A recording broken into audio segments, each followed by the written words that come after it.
स्वागत है आप सभी का जी बिजनेस पर। आपके साथ मैं हूं स्वाति। बजट 2021 में भले ही टैक्स स्लैब में कोई बदलाव नहीं किया गया हो, लेकिन कई ऐसी बातें हैं जो आम आदमी की जेब पर सीधा असर डालती है। बजट में टैक्स, इंश्योरेंस और निवेश के मोर्चे पर आम आदमी को क्या मिला, बजट की घोषणाओं का आप पर असर क्या हुआ, ये सब समझेंगे हम आज इस शो में, वो भी बहुत ही आसान भाषा में। और बजट की इस बारीकियों को समझाने के लिए हमारे साथ मौजूद हैं तीन खास मेहमान। कुछ देर में हमारे साथ जुड़ेंगे आनंद राठी, वेल्थ मैनेजमेंट के डिप्टी सीईओ फिरोज अजीज। हमारे साथ इस वक्त जुड़ रहे हैं मॉर्निंग स्टार में रिसर्च के डायरेक्टर कौस्तुभ बेलापुरकर और रूंटा सिक्योरिटीज के सर्टिफाइड फाइनेंशियल प्लानर हर्षवर्धन रूंटा। आप सभी का बहुत स्वागत है शो में। कौस्तुभ, आपसे शुरू करना चाहेंगे। कोई डायरेक्टली ऐसी बात नहीं कही गई इस बजट में जो एक निवेशक को खुश कर दे, लेकिन इनडायरेक्टली कुछ बातें की गई हैं, कही गई हैं। आपके हिसाब से हाइलाइट्स क्या रहा इस बजट का निवेशक के लिहाज से? तो स्वाति जी नमस्कार। आपने जो बात की कि कोई डायरेक्टली जो निवेशक के लिए ऐसे कोई स्पेसिफिक बात नहीं हुई है, बट सबसे बड़ी हाईलाइट जो है, जो फाइनेंस मिनिस्टर ने जो पूरा स्पेंड, इंफ्रास्ट्रक्चर स्पेंड की जो बात की है, वो फाइनली जाके इकोनॉमिक ग्रोथ में ट्रांसलेट होगी और उसी हिसाब से फिर स्पेशली इक्विटी मार्केट्स में ओवर द लॉन्ग टर्म अच्छा बड़ा आ सकता है। आई थिंक वो सबसे बड़ी पॉजिटिव चीज है जो हम देखते हैं कि ये काफी प्रो ग्रोथ जो बोलते हैं, वैसे बजट अनाउंस की गई है। देखते हैं कैसे वो उसको एग्जीक्यूट करते हैं, बट डायरेक्शनली काफी पॉजिटिव है मार्केट्स के लिए। तो निवेशक के लिए काफी अच्छी न्यूज है कि गवर्नमेंट एकदम सपोर्टिव है इकोनॉमिक ग्रोथ को ऊपर ले जाने के लिए। ग्रोथ ओरिएंटेड बजट रहा जिसका इम्पैक्ट फाइनली आपके निवेशक के ऊपर पड़ेगा अच्छे सेंस में। आपको हम एक बार बता देते हैं कि आज क्या बड़ी बातें कही गई हैं बजट में। जैसा कि हमने आपको बताया कि इनकम टैक्स स्लैब में कोई बदलाव नहीं किया गया है, साथ ही आईटीआर फॉर्म में पहले के मुकाबले ज्यादा प्रीफिल्ड वहां पे जानकारी पहले से ही होगी। 75 साल या उससे ज्यादा उम्र वाले सीनियर सिटीजन के लिए आईटीआर भरने से छूट मिली है, लेकिन कुछ शर्तों के साथ। और टैक्स विवादों के समाधान के लिए डिस्प्यूट रिजोल्यूशन कमेटी बनाई जाएगी। दो खबरें जिसका बहुत ज्यादा अच्छा असर शायद निवेशकों के ऊपर ना पड़े हर्ष, वो है यूलिप में जो एक लिमिट लगा दी गई कि 2.5 लाख से अगर ज्यादा का प्रीमियम होगा एनुअल तो उसकी मैच्योरिटी अमाउंट टैक्स फ्री नहीं होगी। और वही चीज आपको ईपीएफ या वीपीएफ में भी ऐसी ही कोई शर्त लगाई गई है। आपका इस पे फर्स्ट कमेंट, रिएक्शन? एक्चुअली बहुत एक्सपेक्टेड मूव था। अगर हम देखें, जब आपने long term capital gains equity mutual funds पे इंट्रोड्यूस किया था तो यूनिट को एक एडवांटेज मिल गया था। यूनिट लिंक इंश्योरेंस पॉलिसीज वो भी इन अ वे म्यूचुअल फंड की तरह ऑपरेट करती हैं, जिनमें यूनिट्स अलॉट होते हैं। वो इक्विटी में इन्वेस्ट करते हैं, डेट में जो भी उनका स्कीम्स होती हैं, जैसे डेट ओरिएंटेड, बैलेंस या इक्विटी ओरिएंटेड स्कीम्स हैं। तो उसमें एक टैक्स एबनॉर्मलिटी हो गई थी कि अगर आप यूलिप पॉलिसी में इन्वेस्ट कर रहे हैं और मेच्योरिटी पे आपको जो पैसे मिलते हैं वो कंप्लीटली टैक्स फ्री है, और यही चीज अगर आप म्यूचुअल फंड के जरिए कर रहे हैं तो वो टैक्सेबल हो रही थी। तो ये चीज को प्लग करना actually it was very obvious. In fact I would say अगर हम इन्वेस्टर और पॉलिसी होल्डर के हिसाब से देखें तो ऑब्वियसली थोड़ा नेगेटिव है, लेकिन आपको समझना होगा कि अभी भी अगर आपने 2.5 लाख की लिमिट लगाई है तो वो भी क्यों लगनी चाहिए थी। I mean it should have been fair to say कि यूलिप में हर एक यूलिप पॉलिसी मैच्योरिटी पे टैक्सेबल होगी, उसी तरह जिस तरह से आप इक्विटी म्यूचुअल फंड्स पे टैक्स लगा रहे हैं। सो आई एम श्योर, और ये भी applicable grandfathering kind of a clause है कि ये आपको 1 फरवरी से, आज से इनफैक्ट जब आप पॉलिसी खरीदेंगे उन्हीं पॉलिसीज पे हैं। जो पॉलिसीज पहली ली गई हैं 31 जनवरी 2021 तक जो पॉलिसीज ली गई हैं उनको अभी भी जो स्टेटस है मैच्योरिटी पे टैक्स फ्री है। सो आई थिंक ये एक प्रोविजन बन रहा था ऐड होना, और I am assuming and hopping rather कि आगे जाते हुए 2.5 लाख की लिमिट भी शायद हटा दें। In fact then it will be at par. I think all financial instruments in the market उनको एक ही तरह ट्रीट करना बहुत जरूरी है। दूसरा जो आपने कहा था कि ये वीपीएफ और ईपीएफ जो है उसमें भी अगर आप 2.5 लाख से ज्यादा इन्वेस्ट कर रहे हैं तो जो इंटरेस्ट है, जो आपको मैच्योरिटी प्रोसीड्स मिलेगी वो टैक्सेबल होगी। So I think that is also reasonably fair. उसका रैशनल यही समझ में आता है कि अगर एक नॉन सैलरीड एम्प्लॉय है और नॉन सैलरीड इंडिविजुअल रादर जो सेल्फ एम्प्लॉयड है या अपना बिजनेस रन करते हैं, तो उनके पास एक ऑप्शन है पीपीएफ का। तो पीपीएफ में सालाना लिमिट है 1.5 लाख रुपए, आप चाहें तो भी उससे ज्यादा इन्वेस्ट नहीं कर सकते, और जो इंटरेस्ट उस पर कमाते हैं वो टैक्स फ्री है। ये चीज अगर एक एम्प्लॉय, ऑर्गेनाइज सेक्टर का एम्प्लॉय अपने ईपीएफ या वीपीएफ में कटवाता है तो वो कोई भी लिमिट अगर इन्वेस्ट कर रहे हैं, उसमें ईपीएफ के तो ऑब्वियसली प्रिस्क्राइब लिमिट्स हैं, लेकिन वॉलंटरी प्रोविडेंट फंड में आप अपने मन से कितना भी अमाउंट इन्वेस्ट कर सकते हैं, तो वो पूरा अमाउंट अगर टैक्स फ्री इनकम के रूप में आपको मिल रहा है तो ये भी एक एबनॉर्मलिटी थी। तो आई थिंक इसी को प्लग इन करने के लिए 2.5 लाख की लिमिट लगा दी, उसके ऊपर आप जो भी इन्वेस्ट करेंगे वो टैक्सेबल होगा। और हमारे साथ यहाँ पर आनंद राठी वेल्थ मैनेजमेंट के डिप्टी सीईओ फिरोज अजीज जुड़ गए हैं। फिरोज, स्वागत है आपका शो में। बताइए, पहली नजर में बजट कैसा लगा एक निवेशक के लिहाज से, पर्सनल फाइनेंस के लिहाज से? In fact Swati ji, personal finance के हिसाब से आई थिंक ये अच्छा बजट है, क्योंकि ऐसे साल में जहां पे फिस्कल डेफिसिट हमारी 9.5% की है और अगले साल 6.8 और 4.5 तक पहुंचते पहुंचते FY26 की बात हो रही है, मतलब गवर्नमेंट इतना खर्चा कर रही है फिर भी हमारा टैक्स ना बढ़े, कोई भी नया टैक्स इंट्रोड्यूस ना हो, आई think it's a great news. Point 2, from a growth perspective बहुत हाथ खुला करके गवर्नमेंट ने खर्चा किया है, खर्चा करने का अंदेशा दिखाया है। तीसरा, जो भी डिसइन्वेस्टमेंट टारगेट्स हैं उसकी सीरियसनेस इस बार ज्यादा दिखी है। वैसे तो लास्ट ईयर भी 2,20,000 करोड़ का डिसइन्वेस्टमेंट का टारगेट था, आज इस साल कम है, बट सीरियसनेस ज्यादा दिख रही है। 2 बैंक्स को प्राइवेटाइज करने की बात हो रही है, जनरल शेयर्स को प्राइवेटाइज करने, ग्रोथ भी है, एक्सपेंडिचर भी है, टैक्स बढ़ा नहीं है। आई think it's a good budget. But और 2-3 अच्छी खबरें भी हैं, जैसे डिपॉजिटर इंश्योरेंस को बहुत अब मीनिंगफुल कर दिया है, बैंक को डूबने की जरूरत नहीं है ताकि आपका इंश्योरेंस क्लेम हो। तो अच्छा सोचा समझा बजट है। पर्सनल फाइनेंस के हिसाब से सेफ्टी, इन्वेस्टर प्रोटेक्शन को भी तवज्जो दिया गया है। कॉस्ट ऑफ बजट में रिट्स और इनविट्स के ऊपर भी बात की गई है। Dividend payment to REITs and InvITs to be exempted from TDS. ये इसमें कुछ निवेशक के लिए छुपा है या फिर इससे निवेशक की जिंदगी पर कोई असर नहीं पड़ता? जैसे हमारे समझ में आता है, क्योंकि निवेशक जो है या कोई foreign institutional sovereign wealth fund थे या म्यूचुअल फंड्स थोड़ा इन्वेस्ट कर देते हैं, हमारे डोमेस्टिक म्यूचुअल फंड्स, तो जो एंड इन्वेस्टर है उनके इसमें कुछ ज्यादा फर्क नहीं पड़ता। ये उन्होंने मेरे समझने से वो क्लैरिफिकेशन दिया है, क्योंकि जब उन्होंने last year dividend distribution tax abolish कर दिया था कि dividends are tax in the hands of the investor, वो थोड़ा कंफ्यूजन हो गया था उस टाइम पे कि जो इनका इनविट्स को पास थ्रू स्टेटस में एसपीवी के थ्रू मिलता था ये डिविडेंड्स पेमेंट, तो उन्होंने ये एटलीस्ट मेरे हिसाब से ये क्लैरिफाई किया है। पर एंड इन्वेस्टर को ज्यादा कुछ ऐसा कुछ चेंज नहीं देखने को आएगा। This is more to do with जो इंस्टीट्यूशनल इन्वेस्टर्स, जो रीच और इनविट्स को जो डिविडेंड मिलता है उनके इन्वेस्टमेंट से, उसके बारे में उन्होंने ये क्लैरिफाई किया है। लेकिन ये रिट्स और इनविट्स दोनों एक नए इमर्जिंग इन्वेस्टमेंट इंस्ट्रूमेंट की तरह देखे जाते हैं और सरकार का इस पे फोकस काफी है। इनफैक्ट म्यूचुअल फंड हाउसेज ने भी इसमें 2020 में करीब 3,900 करोड़ से ज्यादा का निवेश किया है, जो पिछले साल 670 करोड़ था, 670 करोड़ कॉस्ट ऑफ। आपको लगता है कि आने वाले वक्तों में म्यूचुअल फंड हाउसेज इस पे फोकस करेंगे और ये एक मेजर कंपोनेंट बनेगा उनके इन्वेस्टमेंट पोर्टफोलियो का?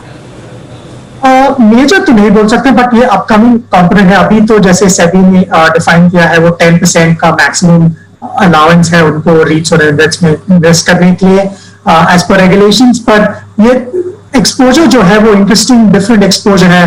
रिटेल इन्वेस्टर्स को रेंटल इनकम प्रॉपर्टीज का एक्सपोजर मिल सकता है। इंफ्रास्ट्रक्चर, जैसे आज फाइनेंस मिनिस्टर ने बात की कि NHI के कुछ प्रोजेक्ट्स इनविट में डाले जाएंगे और फिर वो इन्वेस्टर्स उनमें पैसा डाल सकते हैं। तो रिटेल इन्वेस्टर को ये different type of asset class का एक्सपोजर मिल सकता है और वही अकॉर्डिंग टू जैसे स्कीम का जो भी मैंडेट हो वो 10% तक ले सकते हैं। तो थोड़ा डिफरेंट टाइप ऑफ एक्सपोजर मिल सकता है रिटेल इन्वेस्टर्स को through these kind of instruments.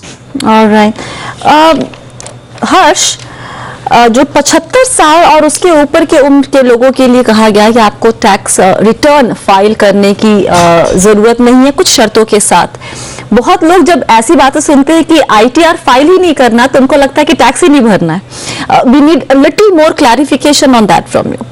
Well, बहुत सिंपल सी चीज है। आप ये समझिए कि 2 चीजें होती है। जब आप एक इनकम कमाते हैं उस पर आपको इनकम टैक्स भरना है, और आपको एक इनकम टैक्स रिटर्न फाइल करना है, विच मींस आपका पूरा जो साल भर का इनकम एक्सपेंडिचर वगैरह सब है वो आप इनकम टैक्स रिटर्न फाइल करके सरकार को बताते हैं। सो सरकार ने क्या कहा है कि अगर 75 ईयर्स एंड अबव के हैं आप एज में, तो आपको इनकम टैक्स रिटर्न फाइल नहीं करना है, लेकिन इसका यह मतलब नहीं कि आपको अपनी इनकम पे टैक्स नहीं भरना है। सो टैक्स आपको भरना है, लेकिन इनकम टैक्स रिटर्न फाइल करने की ऑब्लिगेशन आप पे नहीं है। सो अब इसमें जो पेंशनर्स हैं और जिनकी source of income pension and interest income है, उनके लिए ये एग्जेम्प्ट किया गया है कि आपको इनकम टैक्स रिटर्न फाइल करने की जरूरत नहीं है। और पेंशन और इंटरेस्ट इनकम पे उन्होंने कहा कि ओनस हो जाएगा, जो दे रहा है आपको, जो पेंशन दे रहा है, जो इंटरेस्ट दे रहा है, वो टीडीएस काट के देगा। सो मान लीजिए एक वेरी लूज फॉर्म में ये जो फॉर्म 16 एक एम्प्लॉइज को मिलते हैं, जो एम्प्लॉयर आपका टीडीएस काट देता है, तो दैट इज इन कैलकुलेशन कि आपकी पूरी लायबिलिटी इतनी है। अगर उसके ऊपर आपकी इनकम, रेंट या कुछ और इनकम है, तो आप आईटीआर फाइल करके अपना टैक्स एडजस्ट करते हैं। तो उसी तरह टीडीएस कटेगा और होपफुली वो TDS will be equivalent to जो एक्चुअल टैक्स आपको भरना था। अगर नहीं होता है तो बाकी का टैक्स आपको अपनी जेब से भरना है, लेकिन इनकम टैक्स रिटर्न फाइल करने का जो ऑब्लिगेशन था वो नहीं है। इसका ये मतलब नहीं कि आप इनकम टैक्स रिटर्न फाइल नहीं कर सकते। चाहे तो ऑब्वियसली आप अपना इनकम टैक्स रिटर्न फाइल कर सकते हैं, लेकिन कोई स्टैट्यूटरी रिक्वायरमेंट नहीं रही। ऑलराइट, तो इस बात को जरा ख्याल रखिए कि आपको टैक्स भरना है, बस आईटीआर फाइल ना करने की छूट मिली है, वो भी 75 साल और उससे ऊपर की उम्र के लोगों के लिए ये छूट है। फिरोज, बजट एक्सपेक्टेशन पे जब हम बात कर रहे थे इस बजट के पहले, तो लोगों की उम्मीदें बहुत ही ज्यादा नहीं थी, लेकिन बहुत बेसिक, जैसे कि कोई सेस ना लगाया जाए, कोविड सेस ना आया, जो नहीं आया दैट्स अ गुड थिंग, लेकिन एटीसी के तहत जो है छूट थोड़ी सी बढ़ा दी जाए। 1.5 लाख रुपए पता नहीं कितने सालों से चला आ रहा है, और हम पर्सनल फाइनेंस में हमेशा ये बात कहते हैं कि इन्फ्लेशन को फैक्टर इन करके अपनी प्लानिंग करो, लेकिन यहां पर कभी भी वित्त मंत्री पिछले कई सालों से इस चीज को बढ़ाई, मतलब एटीसी की लिमिट को बढ़ाया नहीं जा रहा है। यू थिंक थोड़ा ज्यादा डिसअपॉइंटिंग है ये, यहां पर कुछ करने की जरूरत थी? ये स्वाति जी, जो आपने कहा ना, 2013-14 से ये लिमिट 1.5 लाख रही है। 7 साल 8 साल काफी होते हैं बदलाव के लिए, पर आई थिंक इसमें एक सटल मैसेज है, बहुत स्ट्रॉन्ग मैसेज है कि टैक्स रिजीम थोड़ा स्टेबल रहेगा, और जो ऑल्टरनेटिव टैक्स मैकेनिज्म जो लास्ट ईयर इंट्रोड्यूस किया था, उसकी चॉइस अधिकतर बढ़नी चाहिए। लोगों को वो चूज करना चाहिए सिंपल फॉर्म, विदाउट ये हंड्रेड्स ऑफ एग्जाम्पशंस जो है उसको भूल के वो फ्लैट टैक्स रेट पे जाएं, ये उद्देश्य लगता है। और हमें ये फ्यूचर का वही जो स्लैब रेट्स है, सिंपल विदाउट एग्जेम्पशन, उसी का प्रयोग होगा। We have to all be prepared for it. I think वो messaging, subtle read between the line kind of messaging जरूर है। ऑफ कोर्स निराशा होती है जब ये छोटे एग्जेम्पशंस बढ़ाए नहीं जाते, स्पेशली हेल्थ साइड पे ये उम्मीद थी, और एटीसी पे भी ये उम्मीद थी। ये उम्मीद खरी नहीं आई है, बट आई थिंक सेस ना आना, सेस और एग्री का जो सेस है वो भी पेट्रोल और डीजल पे वो भी मिटिगेट हो जाता है एक्साइज ड्यूटी की रिडक्शन से, इज अ गुड थिंग। आप इनकी बात से इत्तेफाक रखते हैं हर्ष? या इनफैक्ट मैं चाह रहा था कि 80D जो मेडिकल इंश्योरेंस प्रीमियम का जो सेक्शन है, उसमें बहुत जरूरी था कि आप लिमिट बढ़ाएं, क्योंकि प्रीमियम्स हम जानते हैं कि करीबन 30 to 40% इंक्रीज ऐसे ही हो चुका है। प्लस जो हेल्थ इंश्योरेंस का पेनिट्रेशन है वो एक लार्जर सोशल गुड के लिए भी मायने रखता है। सो आई थिंक अगर डिसअपॉइंटमेंट बहुत मेजर है तो 80D का जरूर है। लेकिन पेनिट्रेशन बढ़ाने के लिए एक फैसला किया गया है, उसके बारे में हम छोटा सा ब्रेक लेते हैं, उसके बाद चर्चा करेंगे। आप सभी बने रहें हमारे साथ।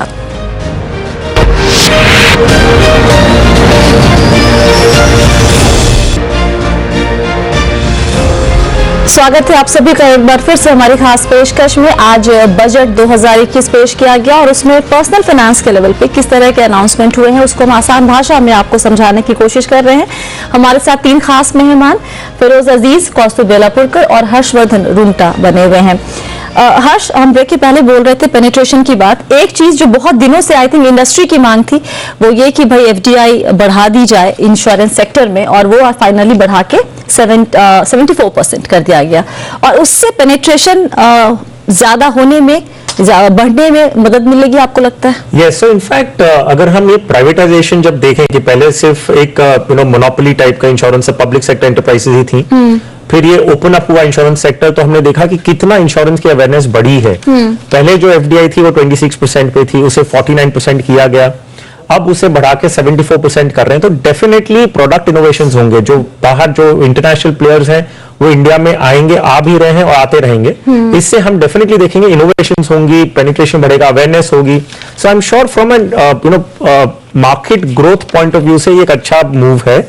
अब कितनी इस चीज को इन्वेस्टर पॉलिसी होल्डर्स लेते हैं, that is important. So I think वो अवेयरनेस क्रिएट करना कि आपके लिए कितना जरूरी है, इसीलिए मैंने एक और गवर्नमेंट की तरफ से एक इंडिविजुअल को भी प्रोत्साहन मिलना चाहिए था। That is where I was thinking कि अगर 80D में थोड़ा और बेनिफिट मिलता तो जो इंक्रीज ऑफ प्रीमियम है, मेडिकल कॉस्ट जो सब बढ़े हैं, तो वो थोड़ा इनकॉर्पोरेट हो जाता। बट नेवरदलेस जो हुआ वो अच्छा ही है। 74% is very good and I hope इसकी वजह से और ज्यादा मार्केट पेनिट्रेशन ब्रॉड हो और जो और लोग इंश्योरेंस के नेट में आए। Alright. और यहाँ पर कौस्तुभ, आपसे एक सवाल, बॉन्ड मार्केट के डेवलपमेंट के लिए एक बात कही गई है कि परमानेंट इंस्टीट्यूशनल फ्रेमवर्क क्रिएट किया जाएगा। दो सवाल, इसको ये जो फैसला लिया गया है, ये घोषणा की गई, उसके पीछे रैशनल क्या है और ये कैसे डेट मार्केट को या बॉन्ड मार्केट को अफेक्ट करेगा? जी स्वाति जी, तो ये आई थिंक बहुत ही महत्वपूर्ण बात है जो उन्होंने बात की है, जो डेवलपमेंट फाइनेंशियल इंस्टीट्यूशन को जो बॉन्ड्स खरीद में जैसे जो अप्रैल में हुआ, जहां लिक्विडिटी बहुत ही ड्राई अप हो गई थी और बॉन्ड्स अच्छे से अच्छे बॉन्ड्स के लिए कोई बायर्स नहीं थे, क्योंकि सब सिर्फ बेचने के लिए आए थे, कोई बायर्स नहीं थे। तो ऐसा अगर इंस्टीट्यूशन खड़ा होगा तो जब भी ऐसी कोई लिक्विडिटी की इश्यू हो, प्रॉब्लम हो, जो बायर ऑफ लास्ट रेजॉर्ट जैसे बोलते हैं, वो जाके खड़े होके वो बॉन्ड खरीद सकते हैं। तो लिक्विडिटी क्रिएटिंग के लिए वो बहुत ही अच्छा टूल हो जाता है, क्योंकि हम सबको पता है जो हमारा जो बॉन्ड मार्केट्स है काफी शैलो है, ज्यादा ट्रेडिंग का वॉल्यूम होता नहीं है। तो वही सबसे बड़ा प्रॉब्लम है जो गवर्नमेंट काफी टाइम से बात कर रहा है कि हम इसको कैसे एड्रेस करें, लिक्विडिटी कैसे बढ़ाएं। और ये उस स्टेप में काफी इंपॉर्टेंट उन्होंने ये स्टेप लिया हुआ है कि this can help really liquidity को बढ़ाने के लिए। और अगर ऐसे कोई लिक्विडिटी इश्यूज आए गोइंग फॉरवर्ड, होपफुली ये खड़े होकर वो बॉन्ड्स खरीद पाए। फिरोज, शायद ये फार फिच थॉट है, लेकिन जस्ट थिंकिंग अलाउड, इनफैक्ट ये जो फ्रैंकलिन वाला जो पूरा मसला हुआ था, उसके बाद निवेशकों के मन में जो डेट फंड को लेके एक डर बैठ गया था, क्या ये जो अनाउंसमेंट हुई है बॉन्ड मार्केट के डेवलपमेंट को लेकर उस डर को कम करने में मदद कर सकता है? जी बिल्कुल स्वाति, डर को कम करेगा। आई थिंक एक्चुअल्स में भी बॉन्ड मार्केट जो हमारी है वो काफी इलिक्विड है। टॉप AAA रेटेड बॉन्ड्स की भी अगर आप वॉल्यूम देखें तो इतनी ज्यादा नहीं है। होलसेल डेट मार्केट सेगमेंट में फिर भी वॉल्यूम है, रिटेल पार्टिसिपेशन तो होता ही नहीं है बिकॉज टैक्स इनएफिशिएंसी है। तो मेरे हिसाब से इट इज नॉट जस्ट डर कम करना, बट आई थिंक एक्चुअल्स में भी लिक्विडिटी आने से फंड मैनेजर्स की लिक्विडिटी रिक्वायरमेंट प्रोड्यूस करेगी सेकेंडरी मार्केट। 1 पॉइंट 2 जो स्प्रेड्स होती हैं, जैसे AAA रेटेड कंपनी के ब्याज दर कम होती है, AA की ज्यादा होती है, उसको कहते हैं स्प्रेड। ये जो स्प्रेड है काफी बड़ा है। जैसे ही लिक्विडिटी आएगी ये स्प्रेड नैरो होंगे। ब्याज दरें इतनी गवर्नमेंट की बोरोइंग होने वाली है तो ब्याज दरें बढ़ने की उम्मीद है, बट स्प्रेड्स जो है वो कम होंगी। तो बॉन्ड मार्केट में पैसा बनने की उम्मीद है in different types of funds. So I think Swati, जो आप ये थिंकिंग अलाउड कर रही है सही डायरेक्शन में, and I completely endorse it. चलिए, ये सुन के निवेशकों को थोड़ी सी राहत जरूर मिलेगी। इसके अलावा हर्ष, आज जो अनाउंसमेंट हुए हैं वही अगेन की कोई डायरेक्ट इम्पैक्ट जैसे हो वो वैसे अनाउंसमेंट कम है, लेकिन जो टाइम लिमिट रिड्यूस करने की बात की गई है इनकम टैक्स असेसमेंट केसेस में, इसका इम्पैक्ट क्या जरूरत थी और अभी तक का सिस्टम क्या सफिशिएंट नहीं था हैंडल करने के लिए इस तरह के केसेस को, या फिर फास्ट फॉरवर्ड मोड पे इनफैक्ट हैंडल करने के लिए? नो, सो आप आई बिलीव आप बात करें कि जो रीओपनिंग ऑफ केसेस के जो असेसमेंट जो रीओपन कर सकते हैं, so I think it's a very tax friendly move कि आपके अगर कोई केसेस पहले जो 6 साल तक खुल सकते थे, प्रीवियस 6 इयर्स तक आपके स्क्रूटिनी में केसेस लिए जा सकते थे, रीओपन कर सकते थे, अभी वो चीज को घटा के 3 साल कर दिया। जो अगर सीरियस फ्रॉड है, जो पहले भी 10 साल था अभी भी 10 साल ही है, सिर्फ उन्होंने ये चीज कहा कि अगर 50 लाख से ज्यादा अगर टैक्स इवेजन का सस्पेशन है तो ही ये खुल सकता है, of course with the permission of senior officers.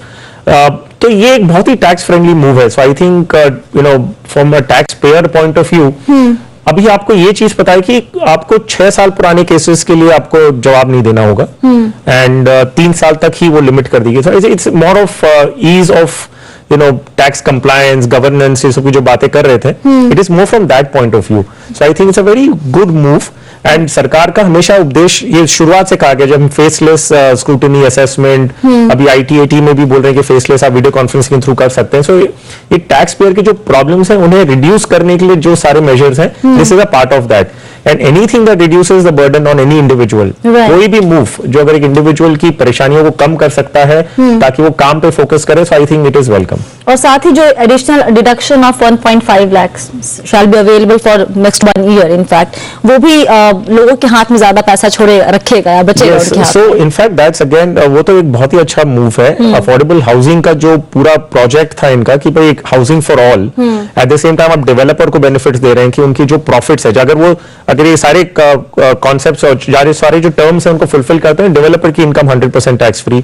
आप एक जो अफोर्डेबल हाउसिंग में घर खरीद रहा है उनको 1.5 लाख एडिशनल टैक्स बेनिफिट दे रहे हैं over and above the 2 lakh जो सेक्शन 24 में है। सो आई थिंक ये ओवरऑल एक हाउसिंग फॉर ऑल का जो ऑब्जेक्टिव है वो पूरा करने में बहुत काम देगा। सो इसे 1 साल तक आगे और एक्सटेंड करना, विच मीन्स गवर्नमेंट ने बहुत अपनी रेवेन्यू फॉरगो करने का एजेंडा लिया है। एंड आई थिंक जो आपका पूरा प्रोग्राम का थीम है कि ग्रोथ की vaccine, so I think entire budget पूरे ग्रोथ को फोकस रख रहा है and it's a very very bold budget. Okay, और जाने से पहले फिरोज और कौस्तुभ, आप दोनों से एक सवाल क्विकली। इस बजट से एक निवेशक को अपनी फाइनेंशियल प्लानिंग में के लिए क्या टेक अवे लेना चाहिए, रखना चाहिए, ध्यान में रखना चाहिए? मेरे हिसाब से स्वाति जी कुछ चेंज नहीं करना है, फोकस ऑन द बेसिक्स, अपने गोल्स को दिमाग में रख के चलिए जाइए, कोई चेंज नहीं है, बस अपनी गोल पे स्टिक कीजिएगा। फिरोज, आपकी तरफ से? मेरे हिसाब से एसेट एलोकेशन, जैसे कौस्तुभ ने कहा, एसेट एलोकेशन बहुत इंपॉर्टेंट है। आज ही आप देख लें, कल तक मार्केट 1000 पॉइंट लास्ट वीक गिर चुकी थी निफ्टी पे, आज 600 point. So I think equity को टाइम ना करें, पॉइंट 1। पॉइंट 2, ऑफ कोर्स ये बदलाव से आपको वापस एसेट क्लास व्यूज को थोड़ा देखना चाहिए, डेट में स्पेशली उसको आपके फंड सिलेक्शन में थोड़े बदलाव हो सकते हैं, उसको रीवैल्यूएट करें। But I think asset allocation एक बेडरॉक होता है और उसमें टाइमिंग ना करें, 2020 ने हमें सिखाया। और बजट के आज के दिन, आज की जो रैली देख के जो सेंटिमेंट चेंज हुआ है, that again shows the same thing. And तीसरा, हर इन्वेस्टमेंट टैक्स के नजरिए से नहीं होता है, तो ATC नहीं मिला है तो मायूस ना हो, और जो रिटर्न बनती है इक्विटी में उसका कंपाउंडिंग इम्पैक्ट आपको ये छोटे मोटे टैक्स लाभ से काफी ज्यादा वेल्थ क्रिएट कर सकता है। चलिए, तो शायद बहुत ही ज्यादा डायरेक्ट बेनिफिट नहीं मिला हो, लेकिन इनडायरेक्ट बेनिफिट की तैयारी अभी से ही शुरू हो गई है। ग्रोथ ओरिएंटेड बजट था, आने वाले समय में इसका इंपैक्ट आपकी कमाई पर जरूर देखने को मिलेगा। बहुत बहुत शुक्रिया फिरोज, कौस्तुभ और हर्ष, आप तीनों का इस चर्चा में शामिल होने के लिए। और फिलहाल इस शो में इतना ही। आप सभी बने रहिए जी बिजनेस के साथ। नमस्कार।